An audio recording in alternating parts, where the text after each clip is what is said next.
Ce sont des aventuriers de mauvais goût qui utilisent les noms abusivement de s'appeler Lion. Ils ne savent pas ce que veut dire Lion, je vois. Qu'à cela ne tienne, moi je crois que le gouvernement congolais n'a pas commis une erreur. Le gouvernement a plutôt fait tout ce qu'il fallait pour bouter dehors ses ennemis.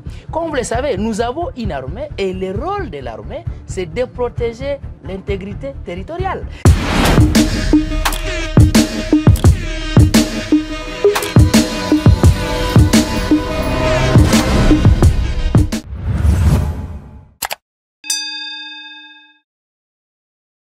Bienvenue sur Kivu Morning Post, mesdames et messieurs, vous êtes dans Décryptage. J'ai le plaisir de vous rencontrer pour cette fin de semaine. Nous sommes le 19 janvier 2024.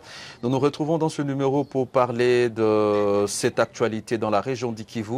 Nous revenons sur cette attaque menée par les forces armées de la République démocratique du Congo contre une position des rebelles du 1-23, une position située à Kahé dans le Massissi, précisément à Kichanga. Lors de cette attaque où les drones de FARDC sont entrés en action, il y a deux commandants clés du 1-23 qui ont été tués. Une situation très compliquée pour le 1-23 qui n'a pas tardé à réagir par rapport à cette perte qui est plus d'un observateur estime douloureuse. Alors, pour parler de cette question, nous recevons sur ce plateau de Kivu Morning Post Monsieur Espoir Aspirine. Espoir Aspirine, bonjour.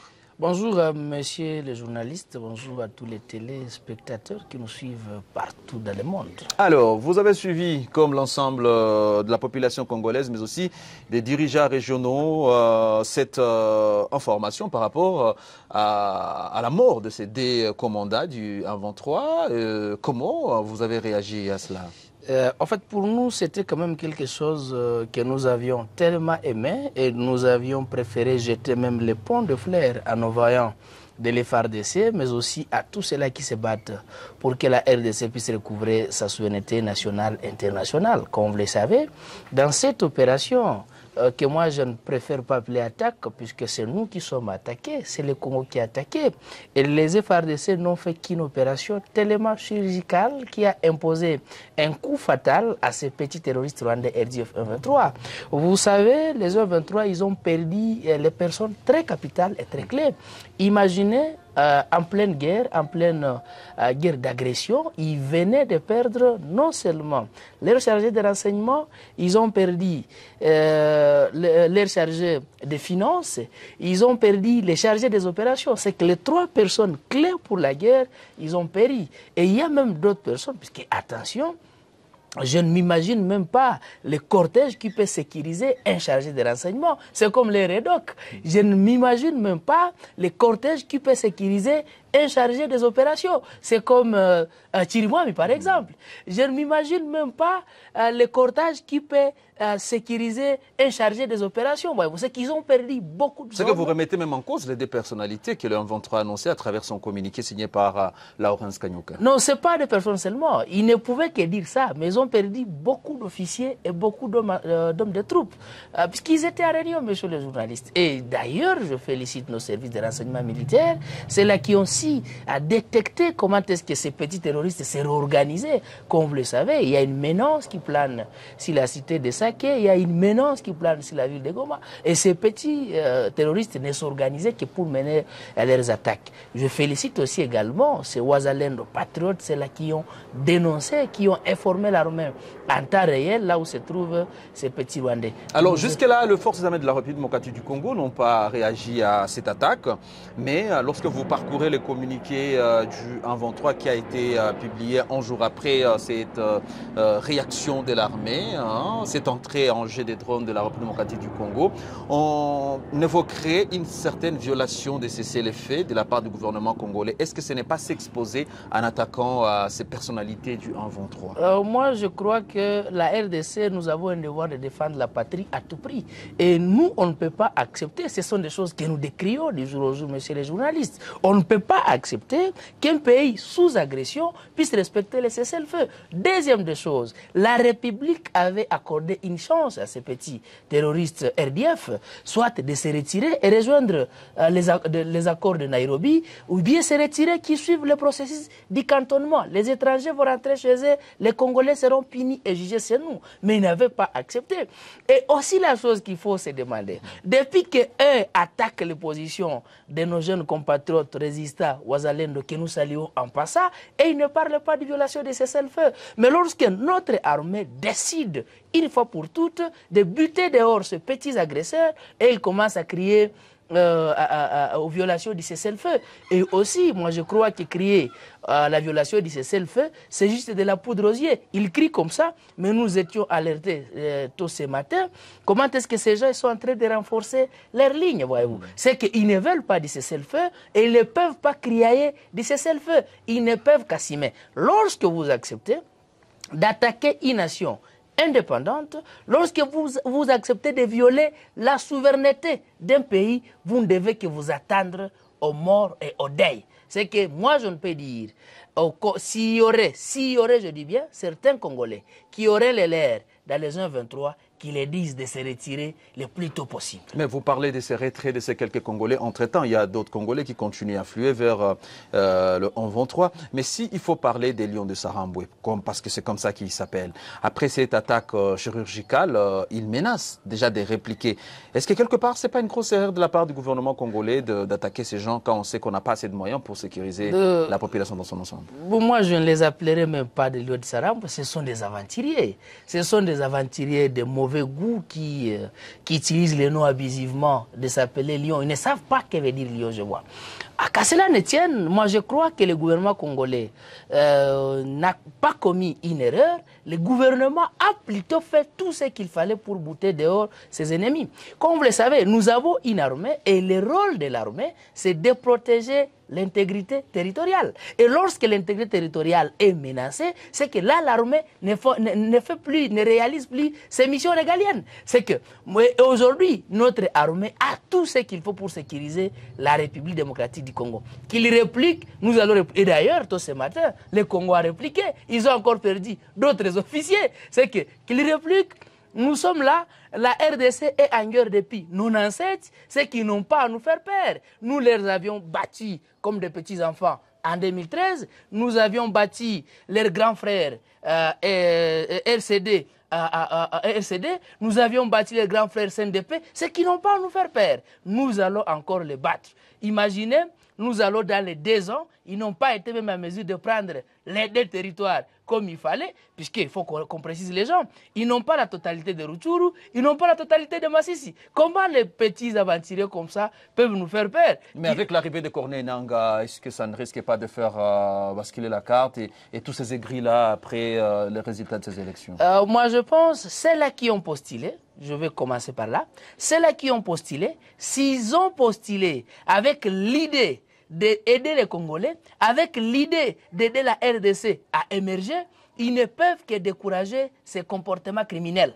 Puisque Nangaa aujourd'hui, c'est un criminel. Et moi, je ne vois pas comment quelqu'un qui a postulé peut accepter de se ranger derrière un criminel comme Nangaa. En plus, Nangaa n'est pas un criminel né. Nangaa, c'est un aigri. Nangaa était mécontent du fait que la République a coupé ses intérêts égoïstes à l'intérêt de l'intérêt général. Et c'est pourquoi Nangaa a accepté de se ranger derrière les 1-23. Et aussi, moi je commence à mettre en cause les intellectuels congolais. Je ne comprends pas comment quelqu'un qui a été président de la CENI, qui n'est pas n'importe quelle institution, l'institution d'appui à la démocratie, et il se venge maintenant derrière la barbarie militaire, derrière une barbarie terroriste extérieure ou encore, voyez-vous. Tout en disant qu'il est en train de prôner pour de travailler pour l'unité et cette démocratie qui ce n'est pas pour l'unité. Si c'était pour l'unité, il ne fallait pas prendre les armes. La meilleure façon de mobiliser les gens pour l'unité, c'est de les sensibiliser sur la non-violence, c'est de les sensibiliser sur la cohabitation pacifique. Mais lorsque vous prenez des armes, si vous parvenez à abattre ma petite sœur, si vous parvenez à violer ma grand-mère, puisque je sais les comportements, vous vous rappelez quand Mzee Laurent Désiré Kabila était venu avec les Rwandais, vous vous rappelez comment est-ce qu'il violait même des petits-enfants. Vous vous rappellerez en 2004 quand il y avait ces aventuriers RCD. Vous vous rappelez comment est-ce qu'ils ont tué même des innocents. Vous vous rappellerez avec moi en 2009 ce que Makenga a fait dans les Bouiza, ce que Makenga a fait dans les Kichanga, violer même des enfants de moins de 5 ans. Et toi tu pars te rallier derrière ces gens et dire que vous travaillez pour l'unité. Est-ce que les personnes là, comme dans les Bukombo la fois dernière, il y a une découverte des corps en décomposition? Pensez-vous que ces gens vont oublier, que leurs compatriotes ou bien la RDC oubliera ce qui s'était passé à Kichiché? Moi je crois que l'intellectuel congolais a perdu sa raison d'exister, a perdu son vrai sens d'être. Et moi je pense que tout Congolais qui peut se rallier à la philosophie de M. Corneille Nangaa, un Congolais qui peut se rallier à la philosophie de ces petits terroristes, je crois que c'est être en perte de vitesse et c'est perdre le temps inutilement. Rentrons sur la question principale. Quelles seront les conséquences sur le plan militaire de cette perte de ces officiers de la part du 1-23? La conséquence est énorme, tout simplement, puisque non seulement ils ne savent plus comment se réorganiser, et au-delà des conséquences de ne pas savoir comment s'organiser, ils auraient du mal de revoir leur financement. Comme vous le savez, tout ce qu'ils avaient comme financement, c'est en provenance des ressources qu'ils volent au Congo. Et moi, je crains que ces fameux Eraston auraient même des comptes parallèles. Et pour nous, je pense, nous appelons toujours les services d'intelligence congolais vraiment d'élargir les cercles de réflexion pour voir si on peut parvenir à mettre la main sur tout ce qu'ils avaient comme déjà à voir. Mais aussi, comme vous le savez, lorsque vous perdez un chargé des opérations, en matière opérationnelle, il y a toujours des questions secrètes. Et je suis sûr et certain que même celui-là qui va les seconder n'aura pas la chance d'avoir toutes les informations que disposait leur ancien chargé d'opération. Comment le Congo se comporte face à toutes ces menaces du 1-23, après surtout cette perte que nous sommes en train d'évoquer à travers cette émission? Moi, personnellement, je félicite d'abord la population congolaise. Comme vous le savez, nulle part ailleurs où les 1-23 ont reçu le soutien de la population. Partout là où ils passent, ils sont hués, ils sont refusés. Les gens ne veulent pas entendre d'eux. Comme vous le savez, le Congo a vécu une période douloureuse depuis 97 jusqu'à nos jours et les gens ne les soutiennent pas. Deuxième des choses, moi je pense qu'il fallait, ça je renvoie maintenant à nos autorités, voir comment est-ce que mûrir toujours davantage le degré du patriotisme de la population congolaise. Puisque moi je suis sûr et certain, la première armée du monde s'appelle la population. Et nous, la population, nous faisons tout ce qui revient à notre pouvoir pour barrer route à l'agression, puisque ce sont nos jeunes qui sont au sein de l'FARDC, ce sont nos jeunes qui sont au sein de Wazalendo. Mais aussi, je suis sûr et certain que l'armée se prépare, la population mobilisée, les autorités politico-administratives tellement mobilisées pour que nous puissions faire face à cette agression. Mesdames, Messieurs, c'est sur cet appel à la prudence de Espoir Aspirine, qui est militant au sein du mouvement citoyen Lucha RDC Afrique. Nous arrivons à terme de cette production pour les comptes de cette semaine. Une production qui s'est attelée sur cette attaque contre l'opposition du 1-23 dans les Kichanga. Une attaque qui a été très douloureuse parce que les pertes ont été énormes côté ennemi. Et donc, selon la Lucha RDC Afrique, le moment est venu pour la République démocratique du Congo de profiter de cette faille qui est enregistrée pour encore prouver et mettre hors d'état de nuire cet ennemi qui occupe illégalement plusieurs territoires de la République démocratique du Congo.